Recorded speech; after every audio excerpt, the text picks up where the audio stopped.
Hello friends, welcome YouTube channel के अंदर आप सभी का स्वागत है। आप सभी साथियों के लिए बहुत इंटरेस्टिंग और बहुत ही प्यारी सी जो अपडेट है वो आप सभी साथियों के साथ लेकर आ चुका हूं। आप सभी साथियों के लिए सबसे इंपॉर्टेंट अपडेट बता दूं कि आपकी जो स्टाफ नर्स की वैकेंसी है, सबसे इंपॉर्टेंट इन्फॉर्मेशन कि मेरिट के आधार पर आपकी जो वैकेंसी है वो आपको देखने को मिलेगी। यानी कि इस भर्ती के अंदर आपका कोई भी कॉम्पिटेटिव जो एग्जाम है वो आपका नहीं होने वाला है। यानी कि बिना कोई कॉम्पिटेटिव एग्जाम के आपको जो भर्ती है वो आपको देखने को मिल जाएगी। इंटरव्यू का जो आपका पैलेस है वो आपका दे दिया गया है। इस पैलेस के बारे में मैं आपको बिल्कुल से डिस्कस करूंगा।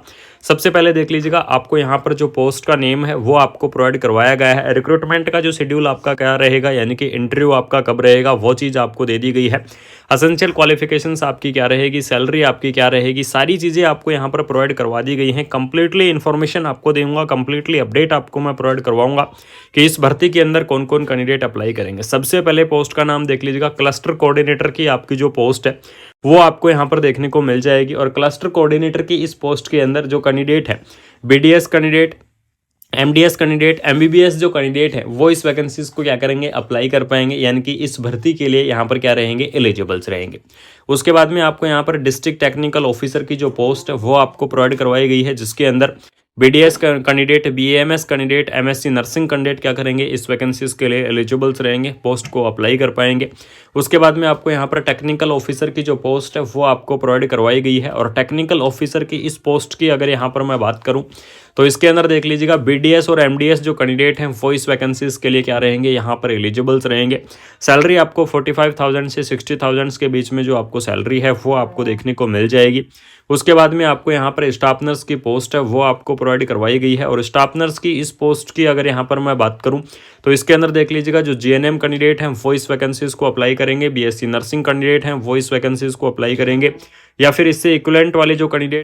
साथ में अगर यहाँ पर मैं बात करूँ तो इसके अंदर देख लीजिएगा, आपका रजिस्ट्रेशन होना चाहिए, या तो आपका आईएनसी का या फिर आपका एमएनसी का जो आपका नर्सिंग का रजिस्ट्रेशन है वो आपका होना बहुत ही ज़रूरी है। एज लिमिट की चर्चा करें तो 30 ईयर आपको जो एज लिमिट है वो आपको देखने को मिल जाएगी। यानी कि 30 ईयर आपकी यहाँ पर जो एज लिमिट है वो आपकी रहने वाली है। उसके बाद में आपको यहाँ पर डाटा एंट्री ऑपरेटर की जो पोस्ट है वो आपको प्रोवाइड करवाई गई है। फील्ड वर्कर की जो पोस्ट है वो आपको देखने को मिल जाएगी। मल्टीटास्किंग स्टाफ की जो पोस्ट है वो आपको देखने को मिल जाएगी। बहुत ही शानदार सी जो वैकेंसियां हैं वो आपको यहाँ पर देखने को मिलेंगी। और सबसे इंपॉर्टेंट अपडेट आपको मैं बता दूं कि स्टाफ नर्स की आपकी जो पोस्ट है वो आपके रहने वाली है GNM, BSc, post BSc, MSc या फिर इससे इक्विवेलेंट वाले जो कैंडिडेट हैं वो इस वैकेंसीज को क्या करेंगे, अप्लाई करेंगे। यानी कि नर्सिंग के अंदर चाहे आपने क्या किया हुआ है, डिग्री किया हुआ है, या फिर नर्सिंग के अंदर आपने क्या किया हुआ है, डिप्लोमा किया हुआ है, तो डिग्री और डिप्लोमा वाले जो कैंडिडेट हैं वो इस वैकेंसीज को अप्लाई करेंगे, वो इस भर्ती के लिए एलिजिबल्स रहेंगे।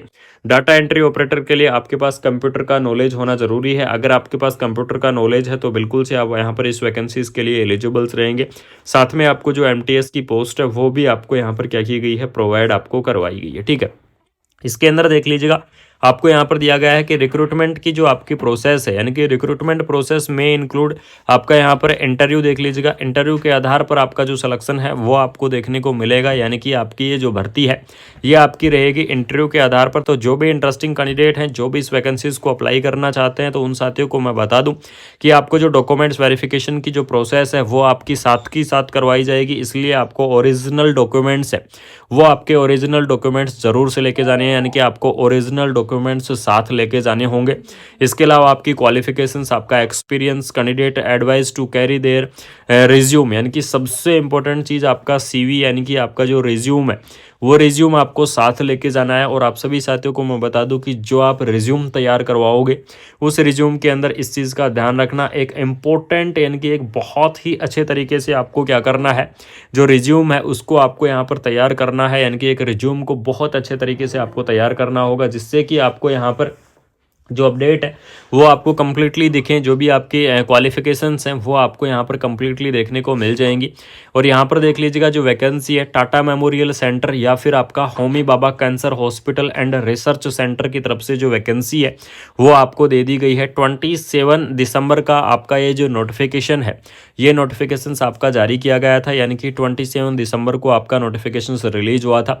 एडवर्टाइजमेंट नंबर भी आपको यहाँ पर दिए गए हैं। अगर किसी कैंडिडेट को इसकी ऑफिशियल वेबसाइट पर अगर आपको एडवर्टाइजमेंट नंबर देखने हैं या फिर आपको कोई भी अपडेट देखनी है तो बिल्कुल से आप इसकी ऑफिशियल वेबसाइट पर जा सकते हैं। बाकी मैंने आपको सभी साथियों को बता दूं कि इसका जो नोटिफिकेशंस है वो आ चुका है, और साथ में आपको मैं सबसे इम्पोर्टेंट इन्फॉर्मेशन दे दूं या फिर सबसे इम्पोर्टेंट अपडेट दे दूं कि आपकी ये जो भर्ती है ये आपकी भर्ती होगी किस आधार पर, मेरिट के आधार पर। यानी कि आपको जो भर्ती है वो देखने को मिलेगी मेरिट के आधार पर। कोई भी आपका कॉम्पिटेटिव एग्जाम नहीं होगा, सिर्फ और सिर्फ आपको क्या करना है, एक छोटा सा इंटरव्यू देना। इंटरव्यू के बाद में आपका डायरेक्टली जो सिलेक्शन है वो आपका यहाँ पर करवाया जाएगा। प्रोसेस जो एप्लीकेशन फॉर्म की रहेगी वो आपकी रहेगी ऑफलाइन, यानी कि ऑफलाइन आपको एप्लीकेशन फॉर्म है उसको फिलअप करना होगा, अपना रिज्यूम तैयार करवाना होगा। रिज्यूम के साथ में आपके जितने भी क्वालिफिकेशंस है उस क्वालिफिकेशन की आपका कंप्लीटली एक जीरोक्स कॉपी का सेट है वो आपको तैयार करवाना होगा। जीरोक्स कॉपी के सेट के साथ में आपको मैं बता दूं एक अट्रैक्टिव रिज्यूम आप बिल्कुल से ज़रूर से लेके जाइएगा। शानदार सी इन्फॉर्मेशन आप सभी साथियों के लिए रिलीज कर दी गई है। धमाकेदार सी जो अपडेट है वो आप सभी साथियों के लिए यहाँ पर रिलीज कर दी गई है, और आपको यहाँ पर टाटा मेमोरियल सेंटर या फिर टाटा मेमोरियल हॉस्पिटल की तरफ से जो वैकेंसी है या फिर आपका ऑफिशियल नोटिफिकेशन है वो आपका जारी हो चुका है। तो बिल्कुल से आप क्या कर सकते हैं, इस वैकेंसीज को आप अप्लाई कर सकते हैं। अगर इंटरेस्टिंग है, अगर आप क्वालिफाई हैं तो बिल्कुल से आप इस भर्ती को क्या कर दीजिएगा, यहाँ पर भर दीजिएगा। इस वैकेंसीज को आप यहाँ पर अप्लाई कर दीजिएगा। बाकी अगर किसी साथी को किसी भी प्रकार का डाउट है, कैसा भी डाउट है, तो आप क्या कर सकते हैं, कमेंट बॉक्स के अंदर कमेंट कर सकते हैं। आप सभी साथियों के डाउट क्लियर करूंगा। आप सभी साथियों को मैं कंप्लीटली इन्फॉर्मेशन या फिर कंप्लीटली जो अपडेट है वो आपको मैं बिल्कुल से यहाँ पर प्रोवाइड करवा दूंगा। तो वीडियो को आपको क्या करना है, ज़्यादा से ज़्यादा शेयर करना है, यानी कि अपने दोस्तों के अंदर वीडियो को ज़्यादा से ज़्यादा शेयर कर दो, ज़्यादा से ज़्यादा वीडियो को फैला दो।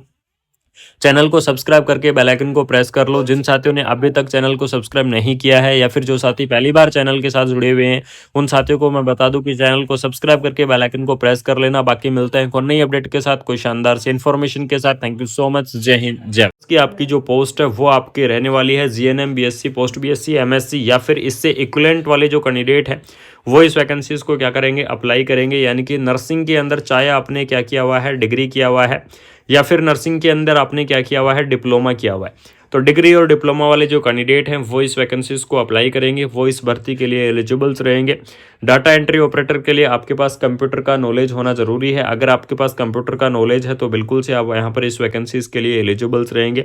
साथ में आपको जो एमटीएस की पोस्ट है वो भी आपको यहाँ पर क्या की गई है, प्रोवाइड आपको करवाई गई है। ठीक है, इसके अंदर देख लीजिएगा आपको यहाँ पर दिया गया है कि रिक्रूटमेंट की जो आपकी प्रोसेस है, यानी कि रिक्रूटमेंट प्रोसेस में इंक्लूड आपका यहाँ पर इंटरव्यू देख लीजिएगा। इंटरव्यू के आधार पर आपका जो सिलेक्शन है वो आपको देखने को मिलेगा। यानी कि आपकी ये जो भर्ती है ये आपकी रहेगी इंटरव्यू के आधार पर। तो जो भी इंटरेस्टिंग कैंडिडेट हैं, जो भी इस वैकेंसीज को अप्लाई करना चाहते हैं, तो उन साथियों को मैं बता दूं कि आपको जो डॉक्यूमेंट्स वेरिफिकेशन की जो प्रोसेस है वो आपकी साथ करवाई जाएगी। इसलिए आपको ओरिजिनल डॉक्यूमेंट्स है वो आपके ओरिजिनल डॉक्यूमेंट्स जरूर से लेके जाने